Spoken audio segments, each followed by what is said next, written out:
Hey guys, and welcome back to more Valorant. My name is Hollow, and today I'm sharing with you the 5 major concepts I've learned from watching and listening to pro Valorant players. Some of these tips subtly improved my own gameplay, but actually some of them instantly made a huge impact. So hopefully these tips can do the same for you. Let's begin with a point of contention in Valorant, the RNG spray patterns, and well, how you can actually predict and fully control them after all. As it turns out, you can totally predict which way the spray is going to swing next. And after watching competitive players control this pretty consistently, I had to do some experimenting myself. When you spray, your gun has its brief period of consistency, around 7 shots where it pretty much consistently starts going up in a straight line, before it begins that whole wild swinging left and right that plagues players who want a consistent pattern to memorize instead. But when we take a real look at the gun while you're firing, you can actually see the barrel begins to adjust left or right as it starts changing which directions the bullets are going to fire out from. And if you match this by pulling the opposite direction, you're actually able to maintain a very tight spread on your spray after all. There's no hoping for the best because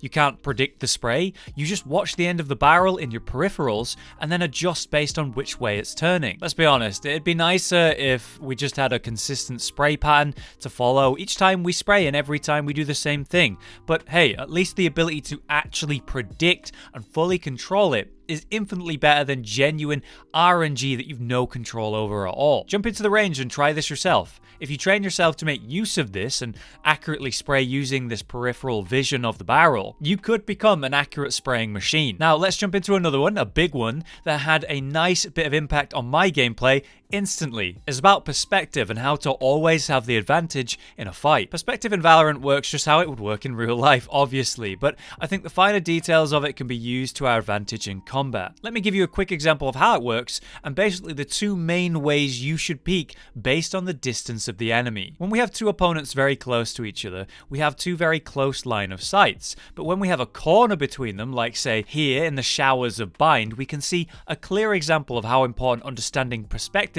really is. One player can see the other's shoulders and legs, while the other player simply can't see the enemy. Naturally, the first person to see the enemy in a fight has more time to adjust their aim and fire accurately, therefore has a massive advantage in the fight. So what does this mean for you? When you're holding an angle, always make sure that you are further away from the corner, wall, or peak in general than the enemy actually is. That way, you will always see them before they see you. So if that's how it works, how does the attacker approach this situation, the person doing the peeking? It's quite simple, and I see this used by pros to great effect. It's simply knowing when to wide peek, known as swinging around a corner, or a tight peek, being very close to the corner that you're peeking on. Imagine we're here on bind again, and that defender is holding that same corner in showers. When I peek wide, since I'm very close to them, I'm actually moving across their screen rapidly, and they'll have to adjust their aim much more than if I just tight peeked into their pre-aimed shot and probably instantly died. Whereas if they were, say,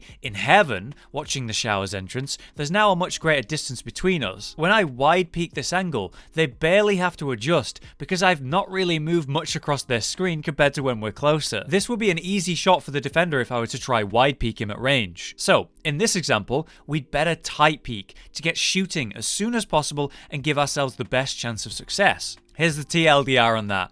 Wide peek when the enemy is very close to you, and tight peek when they're very far away. Now that you know this, try watching a competitive player and see their gameplay. See how they make use of this and when. It's really impressive how intentional every step, every bit of movement really is with their gameplay. Now, you might be wondering, what if they're holding that long angle and aiming at the very spot that I'm planning on tight peeking? Wouldn't I just lose in that scenario? Well, yeah, that's where this next tip comes in. Shoulder peeking, jump spotting, and the 180 peek. In Valorant, compared to CSGO, you're punished way more when you take a single hit. It's like suddenly being knee-deep in mud. You just can't move. You lose all momentum and speed. This is why shoulder peeking is very dangerous, because if you get tagged, you're caught. It's a tried and tested strategy in CS. You peek around the corner tightly for a half second and then duck back into cover. And then you basically process what you just saw, having moved into safety before the enemy has time to react and shoot you. Unlike CSGO though, Valorant is really forgiving with your mini minimap information,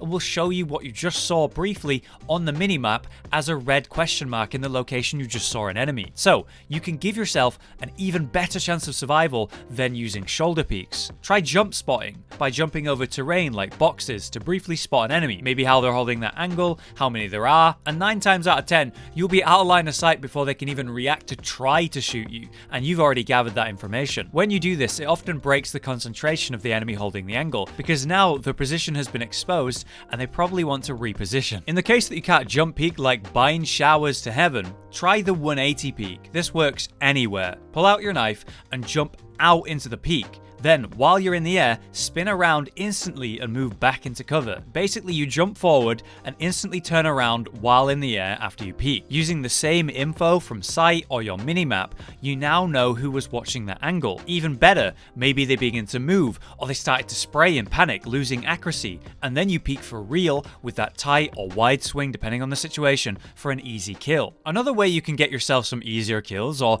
very importantly, entries onto a site, is through the use of coordinated attacks with your team. Making use of coordinated abilities, like the obvious ones, such as throwing a Sage Slow into a common spot like Cubby down short of Bind, then combine that slow with a Molly from Phoenix or Brimstone, maybe even a Viper grenade, that person's screwed, they're just stuck in the damaging thing that's going to kill them. But what I really mean by this is to time abilities together with a teammate, a coordinated attack. A simple one that I see all the time from competitive play that I use myself is drone peeking with Sova. Sova will peek the angle with the drone, providing intel on locations of the enemy, while also using the drone to physically block the teammate's body, giving them sort of a mobile cover. While the enemy are distracted and shooting the drone, the teammate can just shoot the enemy. This is a really easy one to coordinate. Another common one you see is the flashbangs. A breach could flashbang a wall from solid range with a teammate waiting and ready to peek the moment it goes off. The difference here is that a teammate is ready with a gun out and immediately peeks that flashbang, while breach, or maybe Phoenix, has to pull the gun back out after using the ability, which delays it just that brief moment. I've seen Brax make fantastic use of his Cypher cameras, using them as bait similar to the Sova drones, distracting the enemy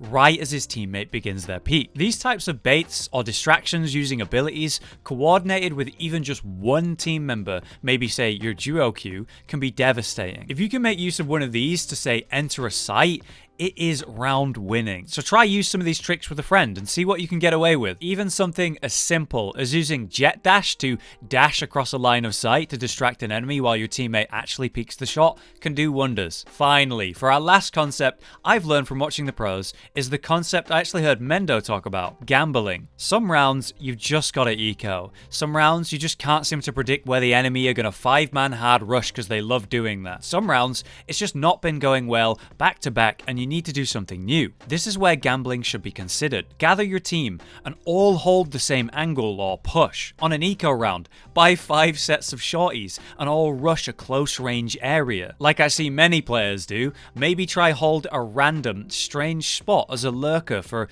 upwards of half a round, and eventually someone will probably walk into you if you've chosen a good spot. Do something crazy, risky, varied, because sometimes it might just work out and get you out of a funk of bad rounds or keep the enemy uncertain. Obviously these gambles will fail sometimes. You might try to defend A with your whole team and the whole enemy team rush B. That's why it's a gamble, and these gambles should only be used when it's time to mix things up. You know, break that bad streak, or just, hey, it's an eco round, you might as well try something. When you mix up your strats as a team regularly, you're going to set the enemy team off balance and they're just not going to know what's coming next. Even that simple mental shift can help you in the next round, and we see the pros make use of varied strategy consistently. There you have it. There's 5 concepts I've learned from watching competitive or pro Valorant players, and it's been really fun for me to watch these things and learn these things because it's helped me in my own games. And hopefully it helps you too. If it did, please hit like on the video. It helps the channel out a lot. If you do have any tips for me or other players,